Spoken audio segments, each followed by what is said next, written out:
JBNN will keep you informed. I'm Michelle Jones, and in the news, 2 hospitalized after car crashes into utility pole in Trelawney. 2 persons are hospitalized in serious condition following a motor vehicle accident in the wee hours of Friday morning in Falmouth, Trelawney. Reports are that about 3:15 a.m., a Toyota Allion motor car was driving on Market Street when the driver lost control of the vehicle and it slammed into a concrete utility pole. The impact of the crash broke the utility pole, which slammed into a church, breaking a glass window in the process. The driver and his female passenger were rushed to the Falmouth Public General Hospital, where they were admitted in serious condition. The Falmouth police are investigating. Driver in accident that killed 2-year-old girl warned for prosecution.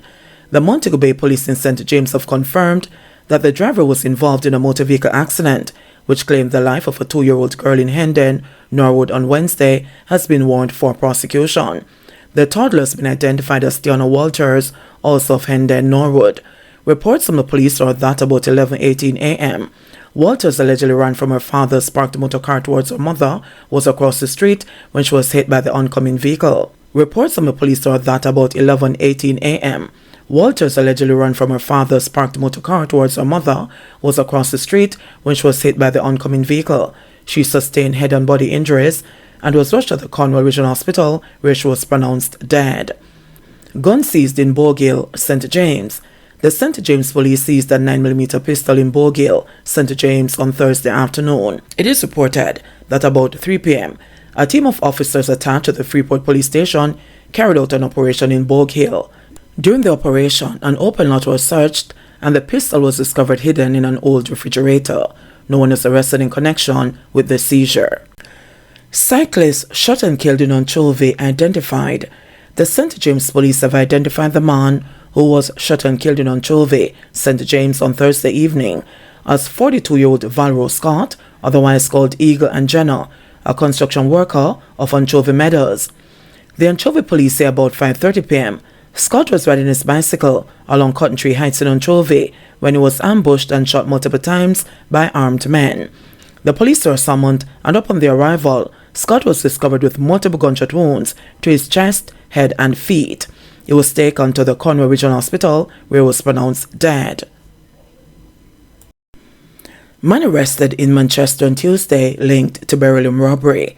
The Manchester police have disclosed that the man arrested at the New Green roundabout in Mandeville on Tuesday is a person of interest in the recent robbery of beryllium couriers in Portmore, St. Catherine. The man is also wanted for murder and shooting by the St. Catherine North Police. Deputy Superintendent in charge of operations for Manchester, Colin Johnson, says the man is to face an identification parade. DSP Johnson says the division has been having a problem with suspects in crimes migrating to the parish. The man was detained on Tuesday after the police stopped a public passenger vehicle during a spot check on the New Green Road.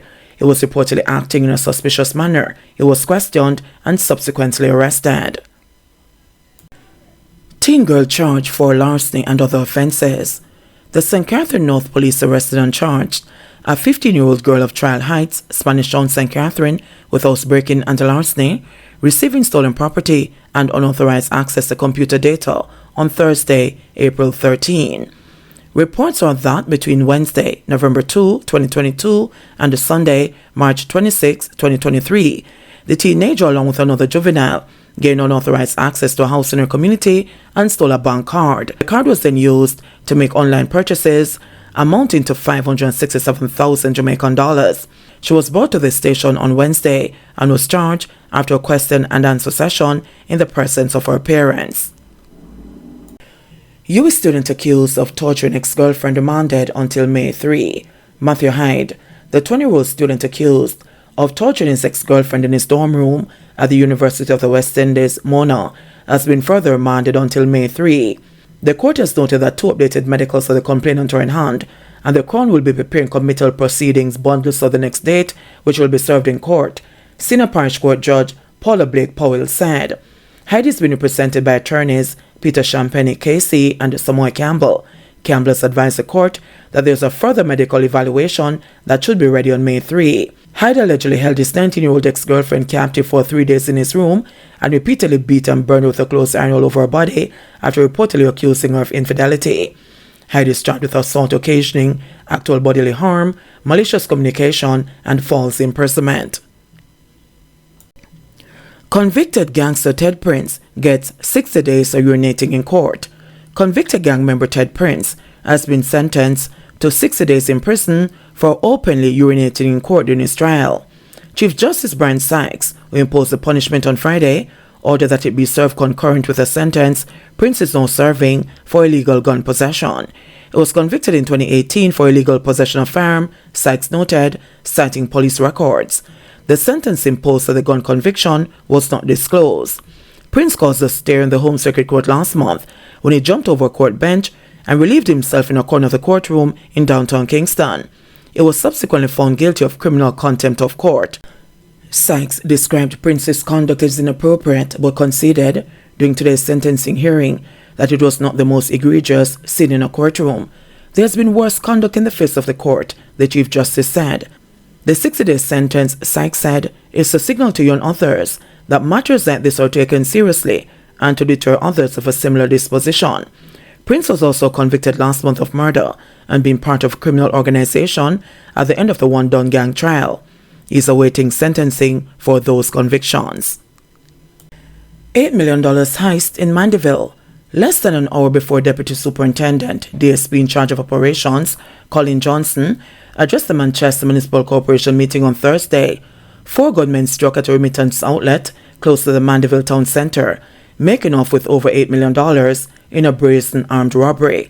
A police source confirmed that the robbery happened about 9:30 a.m. Reports said that the gunmen entered the remittance outlet and held up the establishment, demanding access to cash. The robbery, which was caught on CCTV, showed the robbers moving workers at gunpoint before escaping with over $8 million. It is also reported that a customer who had completed a transaction at the outlet was also robbed of cash. According to a source, a high-level probe has been launched into the robbery. This latest incident follows concerns about crime in Manchester. Against the backdrop of 5 murders in less than 2 weeks in this South Central parish, police say they are continuing to be proactive, having recorded major reductions in 6 other categories of crimes. DSP Johnson said that up to April 12, the parish recorded 105 serious crimes compared to 149 for the corresponding period last year. One of the major challenges facing the division is the dispute-related crimes. This has also contributed to our crime statistics in the form of shooting, murders, and serious wounding. We have taken a proactive approach to some of these activities. Hence, we are seeing some reduction, DSP Johnson said on Thursday.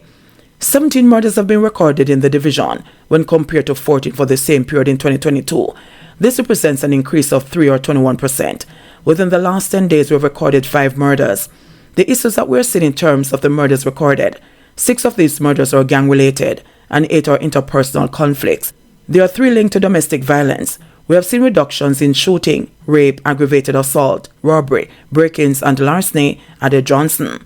DSP Johnson said the Manchester Police will soon have 17 members in a quick response unit to bolster security in towns across the parish. We realize that there are some crimes committed within this space at various hours of the day, so we believe that these resources will assist us in cauterizing some of these criminal activities, he said. He added that the police continue to serve with limited mobility resources. One of the challenges we have in terms of the parish is vehicles. Our vehicles are very old. Some are present in the garage over a long period of time. We continue to have dialogue with the contractors to see how best we can get some of these vehicles up and running, he said. We have 1 motorcycle for the traffic division for Mandeville. We have made some applications for the increase of motorcycles for the traffic men, added Johnson. He said the police continue to seek support from groups in community outreach for crime hotspots. From the community safety and security perspective, we're doing some sensitization in terms of the interpersonal conflicts. All these matters are treated, and several of these matters have been referred to our stakeholder, councillors, as also the domestic violence issues, he said. We're also in dialogue with a crew coming out of America. They want to do some intervention within the space in Manchester where we're having problems. These areas are Greenvale, Georges Valley, Artis, Barnstable, Mayday, Comfort, Broadleaf, and the Land Settlement, added Johnson. DSP Johnson, in responding to a question posed by Councillor Mario Mitchell, People's National Party, Belfield Division, regarding gang-related crimes, said there are 3 active gangs in Manchester. In Barnstable, 1 is active, the Grey Ground and the 100-man Gaza. We have made some inroad in terms of operation, and there is some displacement of the gangs in terms of that, said Johnson. JBN, we keep you informed. Please remember to subscribe, like, share, leave us a comment and click the notification bell to receive our daily news items.